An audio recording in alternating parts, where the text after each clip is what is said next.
Welcome back to the Hitting the Turnbuckle podcast, another big independent showcase episode. We love these episodes. We've gone from the UK, we've gone to America, and now we've got someone who, well, he does pretty much both in Ireland and in the US. It is LJ Cleary. How are you doing, sir? I am all good. Thank you very much for having me. It's good we were able to match up at the same time zone because that was kind of the problem with trying to get this lined up is I'm just in so many different time zones all the time. Yeah, I'm getting used to it now. Eastern, Mm, Pacific, Central, and all the different times. But when you said you're over here, I was like, well, that's music to my ears yeah. in a lot of ways. But look, you do a lot of traveling. But let's just talk about the Irish scene first. I mean, look, when you look at wrestling nowadays, there does seem to be a lot more influxes of European talent that are getting the contracts and whatnot over in the States. Is that something that probably inspires more people training now? The fact that this is actually something that could potentially happen over there if it all matched up. Yeah, I definitely think so. I mean, that would make the most sense that I think we as like humans and as wrestlers, like if we see one of our own doing well, it's just gonna make us be like, well, why not me? And I think, yeah, especially like over the last 5 or 6 years, like we had it with Sheamus for a long time, Mm, but it was still a good while before that because for me, like Sheamus is incredible, but mm. it wasn't really until until I saw Finn Balor making it, someone who was similar height, similar style, size, that made me be like, oh, okay, like it is very doable. And then that mixed in with I feel like the longevity that Sheamus has had for Irish people anyway, Mm. really I think opened a lot of people's eyes to like this is very possible. Yeah, it certainly is. And Finn's obviously been out there a while now himself, and Hmm. obviously JD is now going out there Hmm. and he's doing his bit. But we've also the opportunity with there's lots more companies out there now as well, where it was limited previously, but now there's a lot more opportunity. And you've done some work at Exodus, which we'll get into in a minute. Does that also help that there is different variety out there for you to choose from? Yeah, definitely. Because I just even more so, I feel like the most important aspect of the variety is it just lends to more experience. Mm. If you're just constantly working or wrestling in the same place and that's it, you're always going to hit a ceiling. But if you have so many other places, promotions to work in, try stuff in, work with different people, you're only doing yourself a good service to grow as a performer. Yeah, definitely. So it is great to see a lot of obviously our own out there, whether it's Mm. UK, Ireland, or anywhere else. And Wales have got some great wrestlers out there as well that are maybe making that way. I don't know. But talking about yourself, how have you found the last sort of year or so? So I've seen you a lot of Exodus Pro, but talk about maybe your 2025 in wrestling. 2025 was a fantastic year for sure. Primarily I'm based out of Orlando now, so it Mhm. was definitely a life shift into Yeah. the American independent scene, and at the same time I'll still come back and forth to Europe to do when stuff pops up that's kind of it has to be worth it financially and Yeah. also worth like I guess I'm in like a lucky position in Europe now that when I come back, I want to be working with the places that I had a great relationship with over the last 10 years and working with a lot of my friends or people I helped train too. But yeah, primarily it was based out of the States and I very much so like was up for and like excuse me, was like ready for the challenge of I kind of looked at it as well, nobody knows who I am here. Even if some people do, like I didn't want to have the mentality that anyone I was like, no one knows who I am. This is complete new territory, so complete new challenge to, I guess, win over or however, that may be looked at with new crowds and then the tryout, I had to do a wee tryout in the summer as well. And all in all, between the tryout and getting to work with so many new promotions and kind of becoming a bit more of a mainstay in some of the promotions, I was pretty happy with the year. You can always improve, you can always do better, but I would chalk up 2025 as a success, anyways. Even though I ended it on I was out for 2.5, 3 months with a Yeah. small injury. Even with that, I still felt very much that was a successful year. Yeah, definitely. So we'll say we saw you Exodus, which we'll get into, which was Mm. very exciting to see you there. Talk about the move though, because obviously they say you're based out of Orlando, but you lived in Dublin. How did was it along to get you to acclimatize? What was that like making that move over to Orlando? Oh well, like the climate thing is that's a whole other like I don't think I'm ever gonna. I'm sure maybe I will at some point, but as of now, I'm like I'm never gonna be climatized, so it's too hot. I don't I hate hot weather.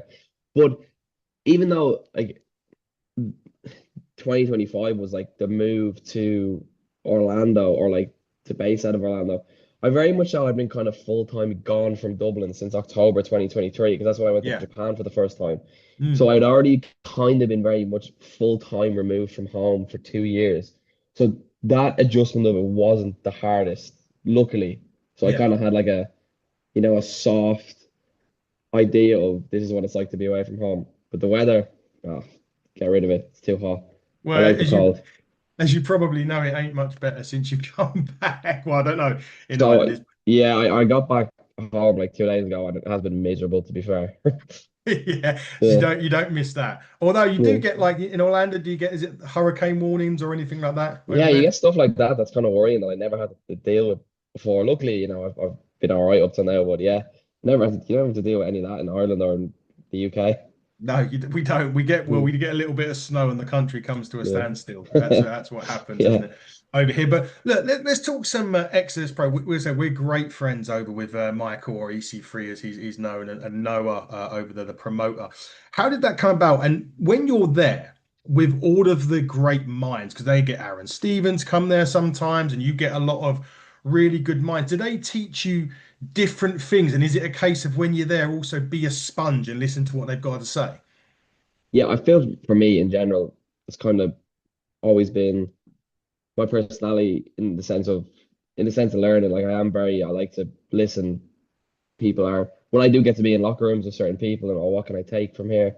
How it came out was actually through Dante Casanova kind Mm, of linked me with them. So like I met Dante. I spent the weekend with Dante and Anthony Green, who's also a big part of Exodus. I know he just wrestled for yeah. the NWA World Title there. Anthony Green's a very close friend who we became we became very close while in Japan together, and then we spent the weekend together. And Dante was like, I think you would fit in quite well there. And this was early on in kind of moving over. It was March last year, and I was like, well, I want to wrestle everywhere. Especially after he explained like what Exodus was and who was involved Mm, based on what you just said. I was like, well, yes, like if I can, please. And then talk to Noah. Noah made, sometimes as a wrestler, getting to certain places should be an easier process, but some people kind of might make it harder. But Noah and EC3 made it a very easy process, which again only makes it more appealing.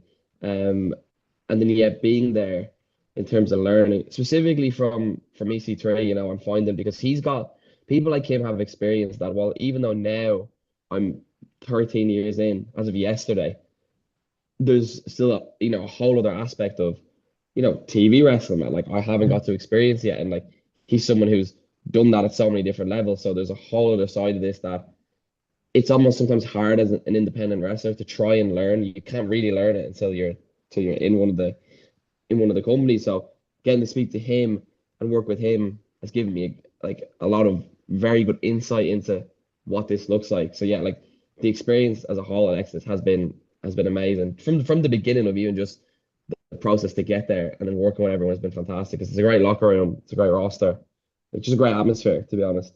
It is. And obviously, there is a part of Exodus which could take you into NWA at some point. Yeah, You mentioned they done a lot of, there was a lot of NWA talent at the last show. Obviously, Alex Taylor was there as well. And as you mentioned, Phil Billy defended his title against Anthony Green, who, again, someone that's, should be signed. If not, I mean, the talent of that kid is incredible. But you yeah. mentioned there about, the television thing because that is quite a big. People don't necessarily understand that there is a big change between wrestling and independent crowd and the TV crowd because there is, or the TV way, because it's facial expressions, it's making sure you get bits and pieces in it, and obviously with EC3 being prevalent with that, is there some advice that he gives you that you always got in the back of your mind when you're wrestling for TV in a sense?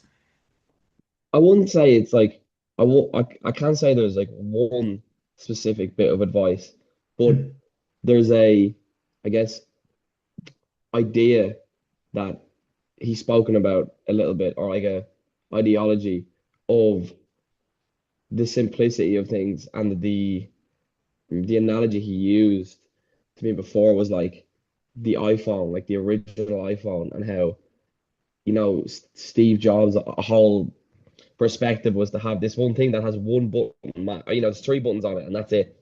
And it's so Mm. simple to use, and how, look what it's become in the world. And he was like, obviously that's a phone, but there's no reason that wrestling to an audience can't be that simple. And then he will apply that to TV, because on TV you're obviously wrestling to ideally millions of people, Yeah. depending where you are. And that's something that stuck with me a lot.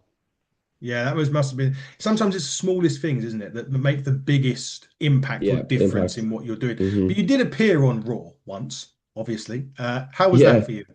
yeah, it was cool. It was on yeah, it was at Backlash in St. Louis, Backlash. and Sorry, yes, yeah, no, backlash. no, so and yeah, it was cool. It was a last minute thing. My fiance is Larry Valkyria, and Hmm. it came up that for her story, it just might have added a little bit more to have her. I think because you know in the storyline, her it was personal, and like her fiance being me had been Hmm. alluded to, and it just kind of worked out that yeah, like it might add might add a little something extra to this if I was to pop up, and yeah, I was happy to do it, and it's a good experience. Yeah, good experience, good times, and obviously, as you said, it extended that thing. But in regards to yourself, then, and going back to Exodus, like I said, there is a pathway to the NWA, and is that something Mm. that and I think, in my opinion, and I'm sure the other territories may disagree, but I think the Exodus, if you're doing like a pyramid of territories to get to the NWA, my Yeah, belief is Exodus is the one directly below him, in my opinion, anyway. yeah, And that's not because we cover it. Is there a lot of excitement there because of that and because of them bringing down the talents from the NWA that you could get that it could just be that Billy may turn up one day, be there, or he gets and sees the tape and notices you, and then the next thing you know, that conversation has been had to bring you to television for the NWA. yeah. There's definitely, you said the word excitement. Like for me, like that, there's a very exciting element of the possibility. Now, when doing the Exodus shows, I am very much so focused on like this show there, this show then, but definitely is in the back of my head that this is a possibility. Um, and you ask like, is that something I would be looking at or a goal? I kind of would take the stance on it that I'm very much open to any conversations of anywhere, and Hmm. if that was a logical step to take, I would definitely be up for the conversation. But it definitely does add that little bit of extra buzz or excitement when at Exodus, because I would agree, in terms of the territories, well, they're all great. I think Exodus has kind of taken its stamp as, one of the premier ones, if Yeah, not the premier definitely. one. Definitely so. Talk about the time in Japan though, because as you said, we mentioned about the distance and you're going to America and you've got to adapt to stuff like that. What was it like out in Japan? Because that is again in this, America to Japan, that's a totally kind of different style in many ways that Yeah. they wrestle out there. How long was it did it take you to acclimatize to not just the country, but the actual way in which they wrestle? So whenever people ask me this, I actually say that while it is definitely different wrestling stylistically, all that, the wrestling aspect of the tours, however you want to put it, the move was the easiest part of going to Japan. Not saying it was easy, but it was the easiest of the elements of the massive culture shock. By far, like the harder parts of being there is like it's literally like, I remember leaving Dublin, uh and then within what the next 24 hours, like now here I am in a dormitory, like, well, this is what I asked for, I better make it work. The life adjustment is definitely the harder of Yeah. the wrestling of anything. Well, like I said, it is different. There's still an element of, I remember really feeling it the first day I was in the locker room for my first show. I was just like, oh, like this is, it's just the same everywhere. It's just like everyone's doing the same thing, even though it might be a little bit different in regards to how they do things. And they're all still presenting the same form of entertainment. So that wasn't too bad, to be honest. You're always learning bits on the way of how they operate, and then it's a nice blend of when I was able to come back to Europe or now being the States. But it was more the life adjustment, I would say, was definitely the harder. That is a different world at first. at least like going from Dublin to America is, like most European countries are very westernized. Yeah. Japan is very much so Japan, and it's uh yeah, going I think back to early days of like trying to work out trains and it can be quite isolating and you're on such different time zones, it was tough. I can imagine it isn't. And also, and this may sound like a silly thing, but even like, because obviously in the UK, sometimes you have your set times when you eat, right? But obviously out there, 6 p.m. in Japanese time could be, I don't know time zone, but could argue be morning in the UK for argument's sake. Yeah. So how is that? Is it difficult does that take a bit of adjusting to it? I say it may sound like a silly question. No, it does. Yeah, like that definitely takes at least a few, at least it took me about at least a week the first time I went. Now, when I would go back, like I could kind of snap back into a good routine. Mm. Yeah, it is little things like that that you like. That's why it's not a silly question that you don't realize. Um, the bigger things, like I said, the career, the wrestling, much easier of an adjustment to. Oh God, well, like I feel hungry, but it's 5 in the morning. Like I probably should wait a few hours. Yeah, Yeah, definitely. So I struggled when I used to go to America to watch WrestleMania. I would struggle with like getting the back and adjustment. going Yeah, again. yeah, Yeah, it was like you need a week to get over the week or mm, whatever that you've had out there. Gonna break away from you for a minute and just ask a couple. I always play a little random game and I always ask some random okay. wrestling questions for you. Nothing too strenuous, but sometimes it gets the thinking, that's for sure. So what's your Mount Rushmore? So your top five wrestling theme songs that you'd always play on your Oh. Theme song. So I would say definitely like easy first two. I'd say for me, anyways. People have to remember if you're listening, like my era. Like so, I'm Mm, born 1999. I'm yeah, 26. So very much so like ruthless aggression era is my kind of yeah. peak. So number one, Randy Orton, burning my light, Randy Orton. Yeah. Two, Batista, I Yeah. Walk Alone. Oh, look alone. Yeah. Um, then I would say John Cena, Time Is Now. And these are all a lot of the wrestlers I love too. Yeah. Yeah. I would say Jericho, Break the Walls Down, Yeah. and then maybe that's tough because I'm trying to not just say the ones that are known as the best. I'm like, what are Mm. mine? And then I love RVD. He's one of a kind. Yeah. That was a great one. Some of Yeah. them go really unnoticed. I remember Billy Kidman back in 2002, probably a bit before your time. Mm. He had an underrated one. It was called No. Run. Yeah, I've heard, I know. Yeah, but very Yeah. underrated. Yeah, it's one of them ones that like that, and the NWO had some great themes as well when Yeah. I was growing up. I'm a bit older than you, as you can probably tell. In that sense. But this question is called Table for Free. So you're allowed to have three wrestling personalities, living or past or present, sorry, at a dinner table where you would gain the most sort of knowledge out. Who would the three people be that you would have at the table? Wow, that's a very good question. That's a great one. Um, any personalities as well. That really opens it up when you say Mm, personality. It's not just yeah. wrestlers. I would say I've been fortunate to meet him, but I'm gonna say because I would love more time. My definite childhood hero is John Cena. Yeah. He's there. The reason I am a wrestler is because of Chris Jericho. I read Chris Jericho's first book, and that made me be like, I'm gonna be a wrestler because of this. Mm. So them two, and then I'm trying to think of a bit of more of an out there one. Personality. I'm gonna say, I'm gonna try to think like way back.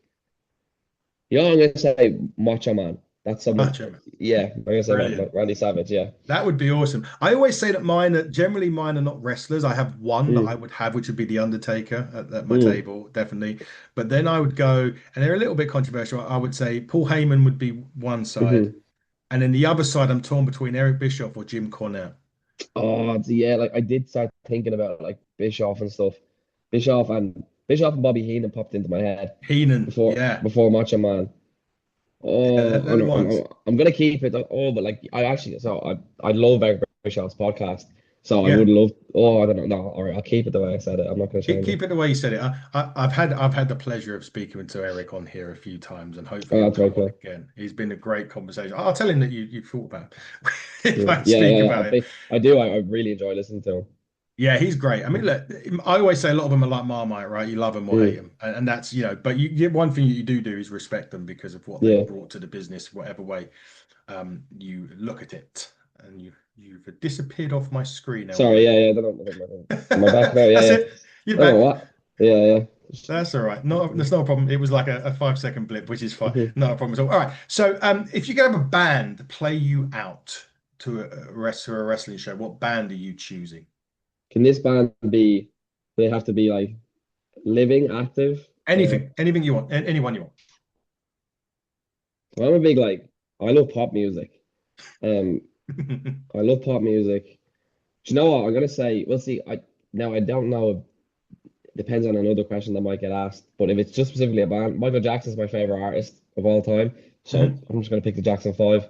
There you go. That's who I pick. Yeah. Now that's perfect. Jackson Yeah. 5 works very, very well. Mm. I know wrestlers you have to keep yourself in good conditioning and whatnot. What's your favorite cheat dinner to have?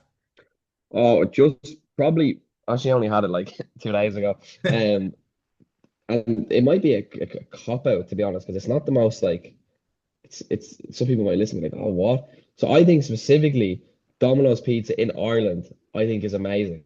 Like Okay. specifically in Ireland, I don't know why, because I've had it in other countries. I don't think it's nice in America.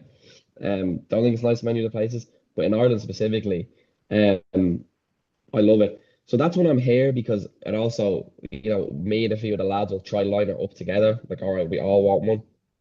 In in the States, I definitely lean more towards like the sweet stuff. I really like a like good cookies. Like I really like a me and my fiance are really big into like crumble cookie. Mm. Um, but no, Domino's from Dublin specifically. That is my It's really go-to. weird, like how it has to be from a certain like. I'm not saying weird Yeah, actually. It's a good thing, right? no, it It's is. That's interesting. I just think it's the nicest. And I know just people that would definitely hear this and be like, what? Like I have like I have a close friends with an Italian wrestler, and like he's Mm. disgusted when I say that's my favorite pizza. Weird thing was, I had pizza from Pizza Hut in New York. Hmm. Hated it. Really? Wow. Okay. Because I Yeah, do like Pizza Hut in America, but I haven't had it in New York. I had it Because in New York, and I mean, I mean, the grease on this I guess thing. it's, yeah, but you're in New York, like you gotta be trying the like New York pizza. You gotta be going to like the local spots. Yeah, that was the Yeah. thing. We actually went to we did end up going to one of those little side places and got like a Philly cheesesteak on the street. Yeah. That was really, really nice. But it was Yeah. like literally the last thing that we were doing before we was heading home, like getting back to Yeah. the airport. We're like, gotta have a pizza. And it was like, no, never, ever again. But a bit Just like wasn't you, it. Yeah. I like my sweet stuff. So I would be very much on the pancakes or the cookies Okay. Yeah. Yeah. like you. Yeah, definitely like that. If you could debut, and this isn't picking a brand or a company, but if you could debut at an event like a pay-per-view, what pay-per-view would it be? So in other words, like what was your favorite pay-per-view growing up that you would like to debut at? Growing up, I was actually always quite partial to I loved SummerSlam because Yeah, I think it's just you're younger, you're off school, like uh it had the summer uh element of yeah, I think especially the not being in school was always a big part of it. Obviously, I love WrestleMania every year, yeah. and the Rumble, but there's something about SummerSlam, and it's a weird one. I always loved Backlash, like Really? after WrestleMania. Yeah, I just Yeah. always loved the idea of like after Mania, there's the Backlash. So I'll say SummerSlam because that was definitely the one I liked the most when I was a kid. That was good. Yeah, obviously my first wrestling event was SummerSlam '92, so that Mm, was my okay, first event I went obviously in Wembley. So, yeah, but yeah, Rumble's always my favorite. I think it's just because of the unpredictability. Like yeah, you never know who's going to show up when that clock hits zero and hmm whatnot. So could be anyone. that is a cool bit, and hopefully they bring it over here at one point, right? That's the whole Yeah, anyway. yeah, you'd hope. Hope and pray. Yeah, Yeah, I'd rather that than WrestleMania. I really would. I don't care. yeah. Give me a Rumble over Mm. here. I've got Money in the Bank. That was my second favorite. So I've got that. Yeah. I've had that So you're on over the Rumble here. now. Yeah, now we need a Rumble. That Now would we be need a class. Rumble. Look, as we start to wrap up the show, look, 2026. What are your goals, LJ? If you? I know you don't say maybe you don't set them as such, but if you had a crystal ball and you could predict this year, how would it go for you? It's not, I'm not like it's not that like I'm not a goal setter. I definitely in my brain have things that like I'm always looking at and always chasing. But Mm, based off like based off a good bit of advice I got recently, I've always had I feel a good positive mentality anyways in how I approach things. And the bit of advice I got was essentially just like very much so don't put the cart before the horse. mm, Just take like each day, each show, each training session, like no matter what it may be, as it comes, day by day, and just do good work, no matter what like element of wrestling that is. Like that could be a again a show, a training session. I might be asked to do like a 30-second phone promo that like maybe I wish I had more time to like, do some production, but like when whatever is in my control to just do good work. So maybe a bit of a cop out answer. I don't mean to give you a bad answer. Um, no, it's good. but so if you were to say like regarding having a crystal ball, I just want to continue a good body of work. Like, and I think that'll lead me to those things or goals that I may have obsessed over a little more over the years. So just have a good body of respected work would probably is the main goal. Yeah, no, I don't think there's anything wrong with that. I think if you work, if you say you do that, I think the results will come. I think Mm. that's what it is. I don't think there's anything wrong with that at all.